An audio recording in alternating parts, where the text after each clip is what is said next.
ते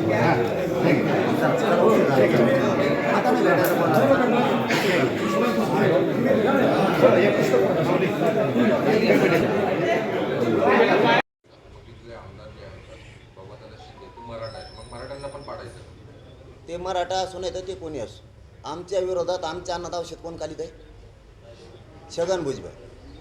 ते कोणत्या मतदारसंघात देवेंद्र फडणवीस त्यांना घेऊन हिंदू आहेत, ती गेलंच म्हणून समजायचं. त्याला दोषी फक्त देवेंद्र फडणवीस असतात. त्याला जिथं घेऊन येते तेव्हा मराठ्यांच्या अन्नात विष घालायला लागला आणि तुम्ही त्याला घेऊन येणार आमच्या विरोधात. जा घेऊन, तुमचा हक्क आहे कोणाला न्यायचं आणि कोणाला न्यायचं. आमचा हक्क आहे कोणाला पाडायचं आणि कोणाला निवडून आणायचं. कुठेही न्यायचा म्हणा महाराष्ट्रात, कुठेही न्यायचा. शहरात मुस्लिम समाजाची प्रेस झाली, त्याच्या मदत करायची. आता थोडासा याच्यापेक्षा किती असतो बा, मग आहेत का तर कोणीच केला नसतं. आणि मी जाहीर बोललेले, ज्यावेळेस मी बोलतो ना, मी सामान्य साधा माणूस आहे, मी शेतकऱ्यांचं पोरगं आहे. मी असलं ते राजकारणी छक्के पण येत नाहीत मला. मी जे बोलतो ते करतो. मी मागच सांगितलं होतं आमचा ज्वलंत मुद्दा आहे मराठा आरक्षणाचा. हे मी 7 महिन्यापूर्वी सांगितलेलं आहे. मराठा आरक्षणाचा हा ज्वलंत मुद्दा आहे हातात. मी 2 काम हातात नाही धरत. मी चौंडीला गेलो होतो त्यावेळेसही सांगितलं होतं, एकदा मराठा आरक्षणाचा प्रश्न मार्गी लागला की धनगराचं मुस्लिमाचं आरक्षण कसं देत नाही तेच बघतो मी यांच्या. कारण मी नुसतं गर्जना फजन त्यावेळेस आमचं राजकारणाचा काही विषय बी नव्हता 7 महिन्यापूर्वी. हे तरी आत्ता आला विषय. मग तेव्हा का राजकारण डोक्यात होतं का? आम्ही नाही द्वेष करत एकमेकाचा, गावखेड्यात नाहीत विरोधात आम्ही. हे दाखवलं जातं हो, हे दाखवलं जातं. धनगरांचं मराठ्यांचं जमत नाही, मुस्लिमांचं मराठ्यांचं जमत नाही, दलितांचं मराठ्यांचं जमत नाही, 12 बलुतेदारांचं आमचं सगळ्याचं जमतं आहे. अहो आमचं धकतच नाही, मराठ्यांचं त्यांच्याशिवाय धकत नाही आणि त्यांचंही मराठ्याशिवाय धकत नाही. अहो रोज बसायला लागतं, उठायला लागतंय. जाबर गाव खेड्यात तुम्ही सगळे, आणि तुम्ही सगळे गाव खेड्यातलेच आहेत. टपरी पुढं उभं राहिलो, चहा प्यात कचाकच घोडेले होते त्या एकमेकाला. प्रेम येते एकमेकावरती. आम्हाला नाही धकत एकमेकाशिवाय. एकमेकाला बैल दिल्याशिवाय धकत नाही, पाणी दिल्याशिवाय धकत नाही. आम्हाला कुठं मोटरसायकल एकमेकाची घेतल्याशिवाय नाही जाता येत. सगळ्याकडेच मोटरसायकल नाहीत, सगळ्याच मराठ्याकडे मोटरसायकल नाहीत, सगळ्याच ओबीसीकडे नाही आहेत. आम्हाला एकमेकाला सगळ्या मदतीला यायला लागतं. एकमेकाला बैल द्यायला लागतात, आवतं द्यायला लागतात, एकमेकाची पेरणी जावं लागतं. सगळ्याकडे ट्रॅक्टर नाहीत, आम्हाला एकमेकाचे ट्रॅक्टर पण हाणायला लागते. आम्हाला सुखदुःखात उभं राहावं लागतं, लग्नात राहायला लागतं. आम्हाला सगळ्या बाजूने आमच्या अडचणी आहेत. आम्हाला एकमेकाची देवाणघेवाण करायला लागते. आम्ही सगळेच मराठी पैशावले नाहीत, सगळेच ओबीसी पैशावले नाहीत. आम्ही सगळ्याला एकमेकाला आमचं जीवन मरणाचे प्रश्न आहेत एकमेकाचे. रोज आम्हाला एकमेकाचं भविष्यात दैनंदिन जीवनात दैनंदिन अडचणीत एकमेकाच्या उभं राहायला लागतं. हे दाखवते ते 10-15 माकडे आहेत का त्यांचे, आणि आमचे बी, आमचे काय धाडा देत असे नाही, आमचे 10-15 जण आमच्यावरले जळत आहेत. हे फक्त यांच्या राजकीय फायद्यासाठी आमच्यात दिलं पेटून येईल, पण आमच्यात पेटत नाही. नसता गाव खेड्यात आतापर्यंत काय झालं असतं? कधीच ओबीसी आणि मराठा एकमेकाच्या अंगावर गाव खेड्यातला जाणार. काल भाषणामध्ये आक्रोश लोकांच्या मनामध्ये गेल्या अनेक वर्षांपासून आहे त्या परिस्थितीत समाज आहे. मराठ्यांसह सगळ्या जाती धर्मातल्या लोकांना त्यांचं स्वप्न जर साकार करायचं असलं तर ज्याच्या त्याच्या क्षेत्रात, ज्याच्या त्याच्या विषयात, ज्याच्या त्याच्या व्यवसायात त्यांना जर बदल करायचा असला, त्यांच्या लेकरात, त्यांच्या शेतीत, त्यांच्या व्यवसायात जे अनेक प्रश्न त्याचा जर बदल करायचा असला तर लोकांना आता मनातून उठाव करावा लागणार, सगळ्या जाती धर्माच्या लोकांना, तरच हे बदल होणार. आणि गरिबांचेच पोरं सगळ्या जातीला न्याय देऊ शकतील, दुसरे कोणीच नाही. गरिबांचेच पोरं जर तिथं बसले तेच गरिबाला न्याय देऊ शकतात. त्यांना जातीवाद ही गोष्ट माहीत नाही. जातीवादाचे तुकडे करण्याची जबाबदारीनं, जातीवादाचे तुकडे करण्याचं जबाबदारीनं काम सगळ्या पक्षातल्या नेत्यांनी केलेलं आहे. जबाबदारीनं ठरवून कोणी जातीवाद करायचा, कोणी नाही करायचा, कोणी दंगल पेटवायची, कोणी नाही पेटवायची, कोणी पुढं व्हायचं, पुढं कोणचे लोक घालायचे, हे नियोजनबद्ध जबाबदारीनं यांनी 75 वर्ष काम केलेलं आहे. गरिबाचे पोरं काम करणारे सगळ्या जाती धर्मातले जर तिथं गेले तर ह्यो महाराष्ट्रातला, देशातलं हे राज्य महाराष्ट्र असं असेल की जातीवाद पूर्ण बंद झाला आणि देशात महाराष्ट्र सगळ्यात पुढं गेला विकासाच्या बाबतीत सुद्धा. फक्त गरिबाचेच पोरं तुम्हाला तिथं बसावं लागणार आहेत. आणि सगळ्या जाती धर्मानं या नेत्यांचं नाही ऐकता आता जातीचे पोरं मोठे करायचे. आपल्या राज्यात असणारे सगळे व्यवसाय, शेतीपासून सगळे, हे जर प्रगतीकडे न्यायचे असले तर गरिबाचे पोरं तिथं बसवायचे. सगळ्यांनी पक्क ठरवलं पाहिजे. 100% बदल होणार आणि सगळ्यांच्या पुढच्या कायमच्या समस्यासुद्धा मिटणार. हे तुमचं स्वप्नच आहे. करणारच मी, सोडी तर नाही आणला वर्गाड्याशिवाय. चल धन्यवाद. मराठ्यांमध्ये मोठं प्रमाणावर राजकारण असतं, असं असताना सगळेच नाही की जेव्हा 28 तारखेला 29 तारखेला जो तुमचा प्लॅनिंग आहे तेव्हा तुम्ही सांगितलं उमेदवाराकडे लक्ष दिलं असं वाटतं? का बरं अन्याय सहन करून घेते ना आता किती दिवस? जर समाजाचं 29 तारखेला ठरलं उमेदवार द्यायचं, त्या उमेदवाराला नाही दिलं तर त्यांनी ज्याला मत दिलं त्यांनी तरी काय केलं आत्तापर्यंत? यांना विरोधच केला आहे. मग पुन्हा पुन्हा त्यालाच देऊन त्यांच्यापासून काही फायदा बी नाही. नेमका आमचा फायदा काय बा? निवडून दिलेल्या आत्तापर्यंत 75 वर्षातल्या सगळ्या पक्षातल्या आमदारापासून आमचा फायदा काय? काहीच नाही. तुम्ही काही केलंच नाही. तेच ऐकतो मी तर लहानपणापासून ऐकतो. वीज, रस्ते आणि पाणी नळ देणार ते जेव्हा 75 वर्षापासून त्याच्या पुढंच जाणार. प्रत्येक भाषणात प्रत्येकाचं तेच म्हणणं, तुम्हाला पाणी देणार, वीज देणार आणि तुमचा विकास करणार. तेही भेटलं नाही. काहीच नाही. पुढे कुठे? अहो काही काही पाड्यात असे आहेत आदिवासी समाजाचे, तिथं आत्ताही 20-20 किलोमीटर जाता येत नाही. आत्ताही काय विकास केला आहे? या 46 मतदारसंघावर या राज्यातल्या आदिवासींचं निर्णायक मतदान आहे. त्यांना आणखीन रस्तेच नाहीत. आणखीन रस्तेच नाहीत. काय बाता मारता विकासाच्या? लोकांना ठरावं लागणार आहे. आपण विचारपूर्वक काम करून हे आपल्या कामाचे नाहीत. जरी यांनी दबाव आणला या राजकीय लोकांनी, कार्यक्रमाला जाऊ नको, मतदान करू नको, आणू द्या. त्याच्याच संग हिंडा. मतदानाच्या पिटीला तर चौकून गोल लावलेलं असतं. तिथे गेले की पळलाच पाहिजे. याला म्हणायचं जातवान मराठा. बटणच त्याच्याकडून दाबायचे नाही. पाटील, तुम्ही आरक्षणाचा विषय मांडता आता मतदारसंघाची स्टडी सुद्धा तुम्ही केलेली, तुमच्या बोलण्यातून कळते की एवढ्या मतदारसंघामध्ये एवढं निर्णायक आहे, तेवढ्या मतदारसंघामध्ये तेवढी लोक आहेत. तिचं कल्याण होणार असलं तर आपण रस्त्यावरती आलं पाहिजे, शांतता रॅलीत सहभागी झाला पाहिजे असं मराठ्यांनी ठरवलं आणि मराठ्यांनी ती सुरुवात केली कालपासून. राज ठाकरे धाराशिवमध्ये मराठा आंदोलकांनी त्यांची भेट घेण्याचा प्रयत्न केला, त्या ठिकाणी राडा झाला. काल नांदेडमध्ये सुद्धा झाले. राज ठाकरेच्या भूमिकेला घेऊन मराठा समाज आक्रमक होता. नाही होऊ नाही. मराठा समाजानं उगाच काही असं करायची गरज नाही. मी परवाच सांगितलं होतं, पुन्हा आज सोलापूरच्या नगरीतून सांगतो की काय अडवायची आणि फाडवायची गरज नाही कोणाला. उगाच किंमत देत बसू नका. माझी विनंती आहे मराठा समाजाला, विनाकारण काय करू नका. कारण हे पुढेही करतील असं वाटलं नव्हतं. कारण आम्ही सगळीकडे सांगितलं, लातूरला त्यावेळेस सांगितलं, कोणी काय बोललं नाही. पुढेही मराठ्यांना माझी विनंती आहे, सगळ्या दुनियात हिंडून द्या, सगळ्या गल्ल्याने. काहीही करायची गरज नाही. ज्या दिवशी मराठा ठरवल त्या दिवशी सगळ्यांकडून उत्तरं मराठा घेणार आहे. आता सध्या आपले कुठं आंदोलन सुरू नाहीत. एक मान्य आहे की तुम्हाला बोललेलं सहन होत नाही. तुमच्या भावना मराठा समाजाच्या आमच्या लक्षात येतात, तुमची कदरही आम्ही करतो. परंतु राज्यात कुठं आंदोलन सुरू नाही. कोणीच कोणत्या नेत्याला अडवू नका, हिंडून द्या त्याला. मराठा बघतोय कोण मराठ्यांचे किती विरोधात आहे, कोणत्या नेत्याला मोठं आपण केलं हे मराठ्यांच्या लक्षात येतं आहे. मराठा बदलायला लागला आहे पूर्ण. लोकांच्या लक्षात आहे किती बोलले तरी त्यांच्या चुलत्याला कोणी मोठं केलं आहे हेही लोकांना माहिती आहे. किती लवकर उपकार फेडला हेही मराठ्यांना माहिती आहे. मराठा बारकाईनं लक्ष ठेवणे सगळ्या पक्षाच्या नेत्यांकडं कोण काय बोलतोय ते सगळ्यांचा हिशोब होणार आहे. फक्त शांत राहा, कोणी आंदोलन करू नका ही विनंती आहे. संयम ठेवा. संयमात विजय आणि संयम राहू नये मराठ्यांचा, हे सत्ताधाऱ्यांची इच्छा आहे. त्यांची इच्छा पूर्ण करू नका. विनंती माझी की त्यांना संयम नको आहे. कारण आपल्या ज्या रॅल्या आहेत त्या रॅल्यासुद्धा त्यांना काहीतरी गोंधळ घडून आणायचा. पण मराठ्यांच्या मध्ये येणं त्यांना खूप जिकिरीचं वाटतं आहे. मराठ्यांच्या मध्ये येऊन गोंधळ घालणं आणि पुन्हा त्या गोंधळातून बाहेर निघणं म्हणजे हे खूप मोठं आमंत्रण आहे त्यांना स्वतःला. त्यामुळे ते धाडस नाही करत. त्यांची इच्छा आहे. सत्ताधाऱ्यांची, देवेंद्र फडणवीसच्या काही आमदारांची षड्यंत्र करून इच्छा आहे की या चाललेल्या रॅलीत भाजपाच्या काही लोकांना दगडफेक करायला लावायची किंवा गालबोट लावायला लावायची. पण टप्पर होत नाही. निवेदन करतात पण टप्पर होत नाही. त्यांना माहिती आहे मध्ये गेलं की बाहेर निघतून का नाही. कारण ही बी वाघाचीच फौज आहे इकडची. त्यांचं खूप दिवसापासून हे षड्यंत्र सुरू आहे. धिंगाणा घडून आणायचा, गालबोट लावायचं.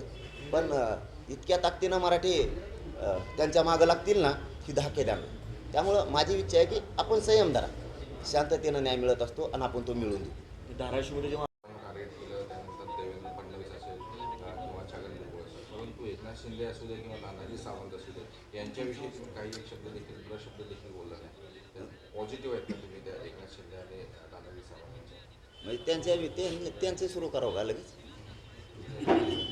जे बोलल त्याला मी सोडत नाही. माझा पहिल्यापासूनचा रूल आहे, माणूस बोलला की मी वाजविलाच. मग तो मराठ्याचा असू नाही त्याच्या कोणाचा असू. मी बळच कोणाच्या वाटं कधीच गेलो नाही. मला एकदा दाखवून द्या की तो बळच आमच्या आमच्याच्या मागं लागला. एक बी दाखव. मी खुनशी नाही आहे, मी बळच भांडण करणारा माणूस नाही आहे.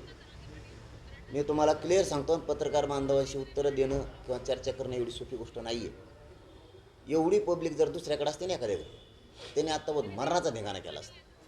मी माझी पाठ नाही थोपटून घेत. एवढा मोठा लाखात करोडोत समाज असतो, मी थोडीसुद्धा माझी नीट ढवळ दिलेली नाही, थोडीसुद्धा. मी वाईट पाऊल टाकतच नाही.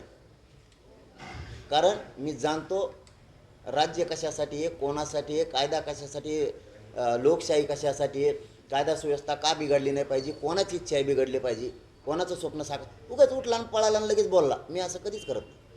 मी अंगावरही कोणाला घेत नाही. माझ्या अंगावर आलं की मी सोडत नाही. तो किती मोठा असू नाही, ते गुंडा असू नाही, फंड असू, मोजितच नाही मी त्याला. विधानसभेमध्ये नेमकी भूमिका काय असणार? म्हणजे आता लोकसभेला तर ऐन म्हणजे 11 अवरला माघार घेतली, तर आता विधानसभेला फायनली तुमचं ठरलंय का? आणि 29 तारखेला सांगतो ना, तुम्ही आता सगळं उकरून काढावं लागले बाबा.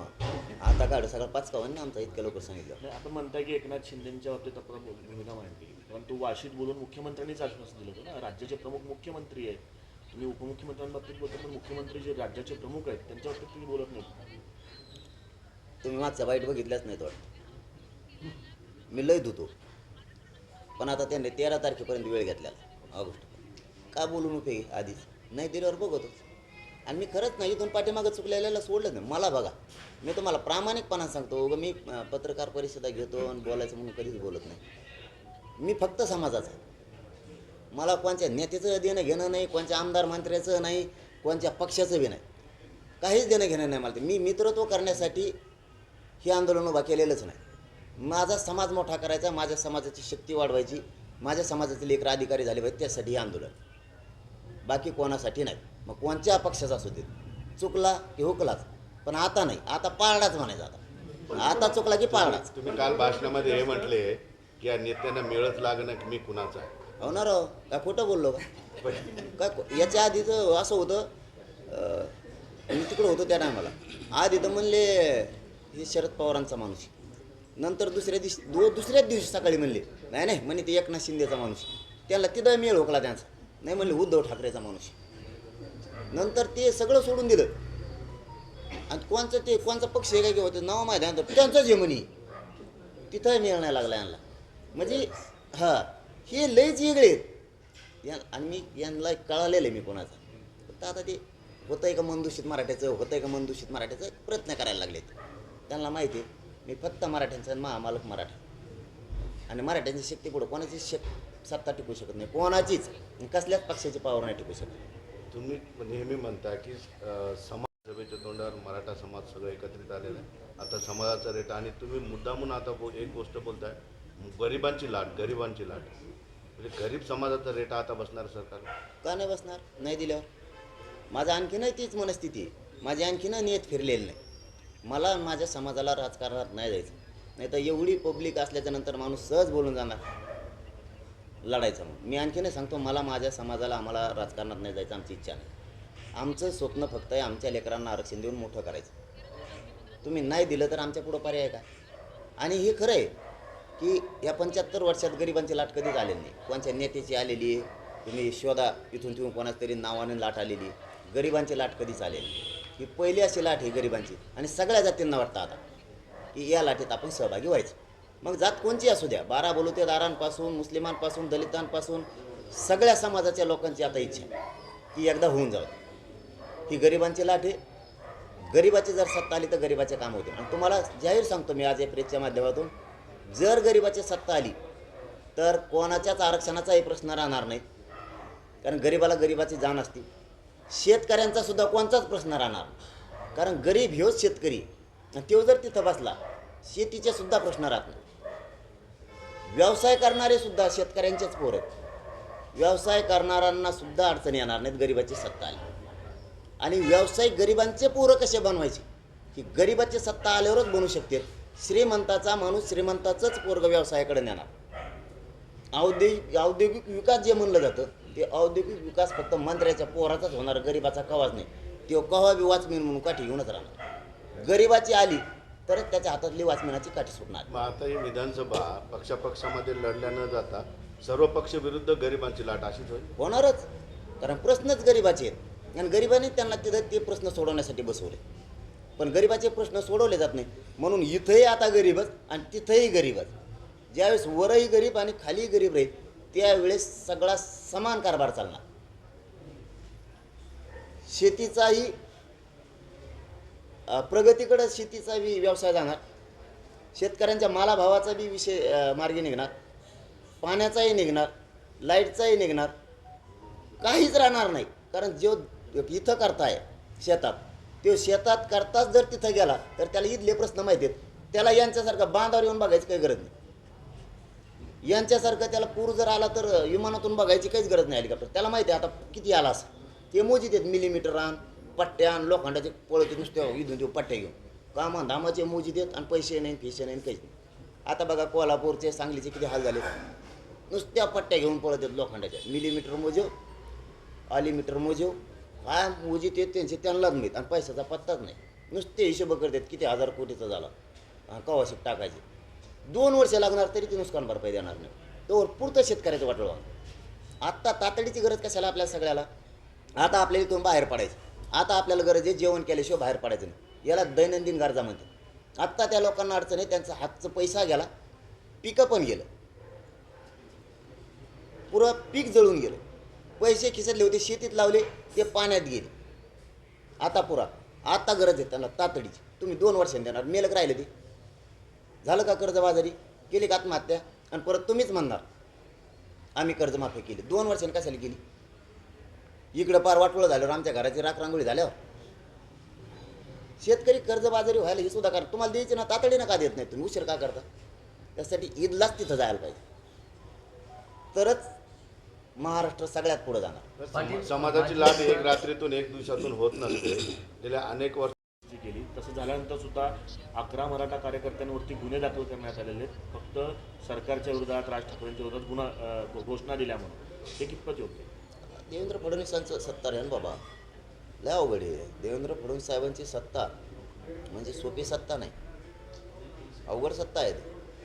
म्हणून तर आता सगळ्या जाती धर्माचे लोक एकत्र आले, म्हणून तर मराठी एक ओढलेत ना. शेवटी त्यांच्या पक्षात असणारा मराठासुद्धा कदरला आता, की ज्या पक्षाला, ज्या भाजपातल्या मराठ्यांच्या आमदारांना आपण मोठं केलं, त्यांचा नेता आपल्या जातीच्या विरोधात बोलतोय, षड्यंत्र करतोय, सापळा रचतोय, माझ्या विरुद्ध SIT लावतोय. तसंच ते पोरांनी नुसत्या घोषणा दिल्या धाराशिवच्या, म्हणून त्यांच्यावरती गुन्हा दाखल केला. हे मराठ्यांच्या आता लक्षात येते. तसंच धनगर बांधवांच्याही लक्षात आलं की आपल्यालाही फसवलं यांनी. 10 वर्ष झालं आरक्षण देतो म्हणे. हीच लिंगायत समाजाचाही प्रश्न आहे, हीच 12 बलुतेदारांचा आहे, मुस्लिमांचा आहे. तुम्हाला या विधानसभेत कळलं आता कस का देवेंद्र फडणवीसांना कोणची किंमत मोजावं लागते. येडे झालं का करणार? जाऊ अभियानी बाबा त्यांच्या हातात मुख्य सूत्रधार आहेत नाही काय. एखादा मोठ्या हत्याकांडाचा सूत्रधार असतो तसं मेन सूत्रधार आहे बाबा. त्याच्यापासून बोलायला मला भेव वाटते त्याला बोलायला. तो खूप मोठा सूत्रधार आहे. त्यांनी तर किती एका क्रांती मोर्चे 3 क्रांती मोर्चे केले आहेत, समन्वयक बदनाम नसून बदनाम केले आहेत. लय मोठं कामगिरी केलेली त्यांनी, म्हणून त्याला मागच्या दारातून घातलं आहे त्याला. ही सत्य परिस्थिती आहे, याच्यात काय खोटेपणा नाही. आता हे अभियान राबवतोय, त्यातला एक जण आता लगेच सुरुवात करणार आहे अभियानाला, संघटनेवाला. परत काही समन्वयक तयार केलेत, त्याने काही आमदार तयार केलेत बोलायला. त्याला आता काय असतं, मराठ्यांचं वाटोळं व्हावा याच्यात त्यांना आनंद आहे आणि आम्हाला आनंद आहे आमच्या मराठ्याचं चांगलं व्हावं. त्यांना वाटतं त्यांचा नेता आणि पक्ष मोठा व्हावा. जात मेली तरी चालत, माझी इच्छा आहे जात तिला तर मरू नाही द्यायचं, हे संपले तरी हरकत नाही. आणि म्हणून भाजपातला मराठा खूप नाराज झाला आहे त्यांच्यावर. सामान्य मराठ्यांना असं वाटतं यांना मोठं करून लई मोठी चूक केली, आपल्या जातीच्या विरोधात आणि आरक्षणाच्या विरोधात केली. बघा तुम्ही आता हे जर असंच करत राहिले तर पुढं काय होतं. मुंबईतल्या सीटाचं सुद्धा बघा काय होतं. आता तरी आम्हाला थोडंफार मागं पुढं वाटत होतं मुंबईतल्या सीटाबद्दल, पण आम्ही एकूण जो आढावा घ्यायला लागलो ना, भाजपच्या मुंबईच्या बी भाजपच्या सीटाला आणि नागपूरच्या सीटाला काय होतं तुम्ही नुसते माझ्या बघा. तुम्ही करत राहा म्हणा फडणवीस साहेबाला असंच. तुम्ही अशाच बैठका घ्या, आमच्या विरोधात रॅल्या काढायला लावा, छगन भुजबळ षड्यंत्र करायला लावा. परत आता नवीन नेते बोलायला लागले त्यांना बोलायला लावा. तुम्ही संघटना फोडा. याचे परिणाम काय होते तुम्ही थोडे दिवस दमदारा नसता. आमचं हाय आरक्षण द्या, आम्हाला राजकारणाचं देणं घेणं नाही. सगळ्यात महत्त्वाचं तुम्ही आकते देतात त्यांना मान्य नाही. हे बघ त्यांना मान्य आहे नाही, कोणाला मान्य आहे नाही याच्यापेक्षा आम्हाला जे मान्य आहे ते सरकारनं आश्वासन दिलेलं आहे. नसता सरकार जाणार, भुजबळचं ऐकायचं तर ऐका म्हणा. ते फक्त भुजबळचं ऐकत आहेत, बाकीच्याला मी दोषच देत नाही. हे सगळं मुकादम ते वेटोळे मुकादम ऊस तोडायचा ते वेटोळे बांधतोय सगळ्या. मग त्याला बळ देण्याचं काम फडणवीस करते. त्यामुळे हे भोगावं लागणार आहे फक्त फडणवीसांना, यांच्या सगळ्यांमुळे भोगणार ते. नसता आमची अंमलबजावणी सगळ्या सोयऱ्यांसह ठरलेल्या 8-9 मागण्या द्यायच्या, ज्या ठरलेल्या आहेत त्या 83 क्रमांकाला कुणबी आणि मराठा आहे. सरसकट मराठ्यांना कुणबी प्रमाणपत्र द्यायचे. गुन्हेसुद्धा सरसकट आहे. कुणबी नोंदी शोधायच्या बंद केल्यात. हे जे सगळे प्रश्न आहेत 3ही गॅजेट्सचं, हे सगळे सोडवायचे. आम्हाला राजकारणाशी देणं घेणं नाही. नसता या लोकांमुळं राज्यातलं भाजप पूर्ण संपून फडणवीस साहेब मोकळे होणार. महाराष्ट्र त्यांच्यावर केला ना, ते देते उत्तर. मला माहीतच नाही त्यांनी जेम कोण येतं, औरंगजेबाचं कोण येतं, कोणाचे कोण येतं. आम्हाला फक्त एवढंच माहिती आहे, आम्ही गरीब मराठी आहेत. गरीब मराठ्यांना ओबीसीतून आरक्षण मिळून द्यायचं आणि ते कसं देत नाही ते मी बघतो. शरद पवार आणि उद्धव पावसात ठाकरे भाषण केलं, पावसातल्या भाषणाचा एक उल्लेख केला, पण नाव न घेता एका नेत्याची टीका केली. काय नेमकं? आता सगळे जण पावसात भिजते, ते काही एकटेच भिजते नाही, ते का नावसच आहेत काय. आमचे शेतकरी बी भिजत पावसात, एखादा सरपंच बी भिजतो पावसात. आम्ही जातीसाठी भिजायलो. असं काय पर्टिक्युलर कोणाचं नावच आहे असं थोडंच आहे. शरद पवार आणि उद्धव ठाकरे यांना तुम्ही हिंमत करत नाही आरक्षणाबाबत, काय भूमिका आहे याची? कोण म्हणतंय प्रसाद लाड म्हणतायत असं. आणि दुसऱ्या बाजूने तुम्ही ज्यांनी आरक्षण दिलं फडणवीस यांना नेहमी टार्गेट करत राहता. राज ठाकरेंनी आपली भूमिका काही का होईना ती जाहीर केलेली आहे, पण तुमच्यात हिंमत का नाही की उद्धव ठाकरे आणि शरद पवारांना जाब विचारा? तुमच्यात एवढीच हिंमत आहे का म्हणून? तुमच्यात हिंमत नाही का देवेंद्र फडणवीसला आरक्षण द्या म्हणायचं? कवर दुसऱ्याचे घर दाखविता रे तुम्ही? ते बिगर कुकाचं असल्यासारखं कमी वागा. रणकं वागू नाही कधी, मर्दासारखं वागावं. सांगा ना देवेंद्र फडणवीसला, मराठ्यांनीच निवडून दिले ना, द्या म्हणा आरक्षण. कशाला लोकांच्या घरात दाखवता उगाच याला बोलत नाही त्याला बोलत नाही.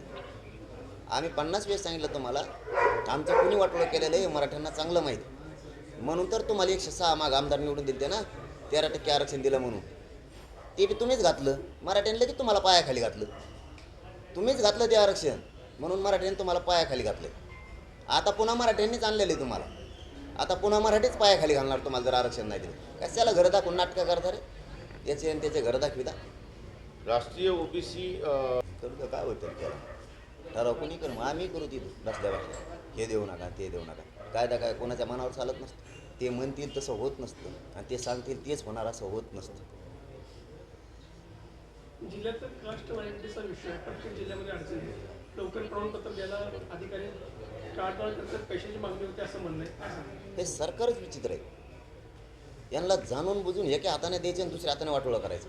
उघड सांगतो मी तुम्हाला, धनगर बांधवांकडून निवडून येईपर्यंत पहिल्याच कॅबिनेटमध्ये तुम्हाला आरक्षण देऊ असं सांगितलं होतं. एका हाताने मतदान घेतलं, सत्ता हस्तगत केली, दिलं नाही. तसंच एका हातानं द्यायचं, दुसऱ्या हाताने वाटोळं करायचं. ही यांची पद्धत आहे. शिंदे समिती गठीत केली, नोंदी शोधल्या, प्रमाणपत्र द्यायला त्यांनीच अडचणी आणायला सुरुवात. प्रमाणपत्र दिले, व्हॅलिडिटीला त्यांनीच अडचण आहे. वंशवळ समिती गठीत केली, तिला काम करायचं सांगितलं नाही. कशाला गठीत केली ती? नोंदी शोधल्यात, कक्षेच नाही आहेत प्रमाणपत्र देण्यासाठी. ही यांची वागण्याची पद्धतच चांगली नाही. मुलीला मोफत शिक्षण केलं, नुसतं कागदावर ठेवलं, फीस भरून घेतलं. फीस भरायचे झाल्यावर आता मोफत केलं. आता सगळ्या फीस घेतल्यावर इतके उलटे दिमागाचे कामं करते ते. सगळ्या सोयरीची अंमलबजावणीला सुद्धा यांनी असंच केलं. हे जाणून बुजून मिळू देत नाहीत. ACBC मराठ्यांनी मागितलं नाही तरी कायदा पारित केला आणि EWS मराठ्यांचं घातलं. एकीकडून EWSचं प्रमाणपत्र मिळत नाही, त्याचाही फायदा होत नाही. रद्द केल्यामुळं ACBCचं 10% आरक्षण दिलं, त्याची व्हॅलिडिटीची आत घालून ठेवली. व्हॅलिडिटी 1 महिन्याच्या आत निघत नाही आणि 3 राऊंडच्या आत पोरांना ते प्रमाणपत्र द्यायचं. तिथं अधिकाऱ्यांचे काही संप, काही अधिकारी जातीवादी, काही अधिकारी मुद्दाम देत नाहीत आणि सरकारचं वरून प्रेशर तातडीनं देऊ नका. म्हणजे तिन्ही बाजूने यांनी मराठ्यांचा वाटोळा करायचं ठरवलं. त्याची 10% मागणी नसून बळच लादलं. बरं लादू द्या, EWS रद्द केलं. तुम्हाला कोणी रद्द करायचं सांगितलं? जर ECBCचा कायदा झाला म्हणून ते रद्द करावं लागलं तर ECBCचा कायदाच करायचा नव्हता तुम्ही. 10% आरक्षण द्यायचंच नव्हतं. EWS आमच्या पोरांनी घेतलं असतं. म्हणजे हेच वाटोळे करणारे आणि हेच समजून सांगणारे परत. त्यामुळं लोकांच्या लक्षात आले याने 10% आरक्षण देऊन मराठ्यांचं वाटोळं केलं. कारण EWS त्यामुळं रद्द केलं. EWS रद्द करण्याची कोणाची मागणी नाही किंवा 10% आरक्षण देण्याची सुद्धा महाराष्ट्रातल्या एकाही मराठ्यांची मागणी नाही. हे दोनही ECBC देऊन वाटोळं केलं आणि EWS रद्द करून वाटोळं केलं. याला जबाबदार फक्त सरकार आहे आणि ही सगळी चाल देवेंद्र फडणवीस यांची. काल एक भाषणाने पाटीलसाहेब काय म्हणाल, दुसऱ्या टप्प्यातील शांतता रॅली सुरू झाली काल, काय लोकांचं म्हणणं आहे, काय आक्रोश आहे, कसा दिवस आहे? समाजाचं भविष्य लक्षात आलं. समाजाला त्यांच्या मुलाचा समाजाचा आक्रोश दिसतोय. समाजाला बाकी काय नको आणि समाजाने कधी अपेक्षित केलं नाही की ही गोष्ट मिळाली पाहिजे वेगळी काय, परंतु हक्काचंही हे मिळालं पाहिजे. हे जवळपास 40-45 वर्षापासूनची मराठ्यांची मागणी की आमच्या लेकराला जे हक्काचं आरक्षण लागतं ते द्या. आणि सरकार ते आरक्षण देण्यापासून पळ काढायला लागली. ते बनवाबनवी नाटकं, शिष्टमंडळाच्या फेऱ्या, बैठका, हे फक्त दिखावपणा जनतेला येड्यात काढायसाठी की आम्ही बैठका घेतोय दाखवायचं, आम्ही समाज चर्चा करतोय हे फक्त दाखवायचं. साधी सगळ्या स्वारीची अंमलबजावणी करायला 11.5 महिने लागले सरकार, आणखीन केली पण नाही. मग तुम्ही आधी सूचना काढली कशासाठी? म्हणजे इतकी शुद्ध फसवणूक. बरं ते तर करायचंच नाही. गुन्हे सरसकट मागं घ्यायचे, तेही अर्धवट घ्यायचे, अर्धवट सोडून द्यायचे. ही शिष्ट. मुलीच्या शिक्षणाचं तेच. EWS विनाकारण रद्द केलं, मराठ्यांच्या पोरांचं वाटोळं केलं. म्हणजे यांची एकूण भूमिका मराठ्यांच्या लक्षात यायला लागली आणि फक्त वेळ मारून नाही. मराठ्यांच्या लक्षात आलं की अरे जाणून बुजून करायले. बरं हे तर केलं इथं नाही थांबले. पुन्हा अनेक टोळ्या जमवायला सुरुवात केली. म्हणजे मराठ्यांची काही संघटना फोडायला सुरुवात केली आमिष दाखवून किंवा काय दाखवलं असेल त्यांना माहिती. कारण बिना आमिषाचं किंवा बिना देवाणघेवाण काही केलेलं, जात सोडून पक्षाचं काम करायला कोणीच मोकळा नाही. कोणीच कोणत्या जातीतला माणूस बिना आमिषाचं फुकट नाही काम करू शकत. त्याचं समाजाचं फुकट करत, पण दुसऱ्याचं समाजाची दुश्मनी अंगावर घेऊन माणूस पक्षासाठी किंवा सत्तेसाठी करू शकत नाही. त्या सत्ताधारी लोकांसाठी नाही करू शकत ना. स्वतःला काहीतरी दाखवलंय, आम्हीच दाखवलं म्हणा किंवा काहीतरी दिलंय, याच भूमिकेमुळं काही संघटना, काही समन्वय काम करायला लागलेत मराठ्यांच्या विरोधात. म्हणजे इथं मराठ्यांची मरमर काय चालली आज? मराठ्यांना आरक्षण मिळालं पाहिजे. आणि काही ते बिकाऊ असणाऱ्या लोकांचं, समन्वयकांचं किंवा त्या काही संघटनांचं जे मराठ्यांच्या विरोधात प्रेस घ्यायला लागलेत, आरक्षणाच्या विरोधात, आंदोलनाच्या विरोधात, यांचं तर जातीच्या विरोधात काम चाललंय. हे तर मराठ्यात करूच शकत नाही मराठा कोणचाच. कितीही नुकसान झालं तरी चालत, पण मराठ्यांच्या विरोधात काम नाही करू शकत. हे सरकार घडून आणायला लागलं. काही मराठ्यांचेच आमदार मंत्री मराठ्यांच्याच विरोधात सोडले. हे मराठ्यांच्या लक्षात यायला लागले की आरक्षण मिळायचे दिवस जवळ आले.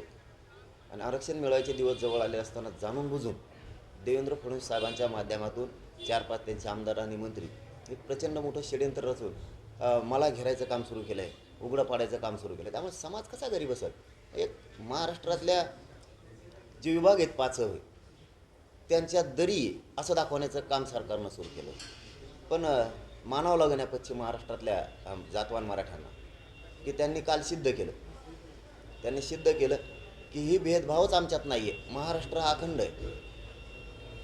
इथं वेगळेपण आमच्यात नाही. जसाच मराठवाडा तसाच पश्चिम महाराष्ट्र आहे, विदर्भ आहे, खानदेश आहे, कोकण आहे, मुंबई, हे सगळेचे सगळे विभाग आम्ही सगळे एक आहेत. हे राजकारण्यांनी फक्त रंगवले की पश्चिम महाराष्ट्रात मराठवाड्याचं जमत नाही. म्हणजे आमचे रोटीपिटी व्यवहार होते, आमचे नाते गोते आहेत, आमचं रक्त एक आहे, आमची जात एक आहे, आमचं खाणंपिणं एक आहे, आमचं रोज एकमेकाच्या जिल्ह्यात जाणं आहे, रोज काही ना काही निमित्तानं.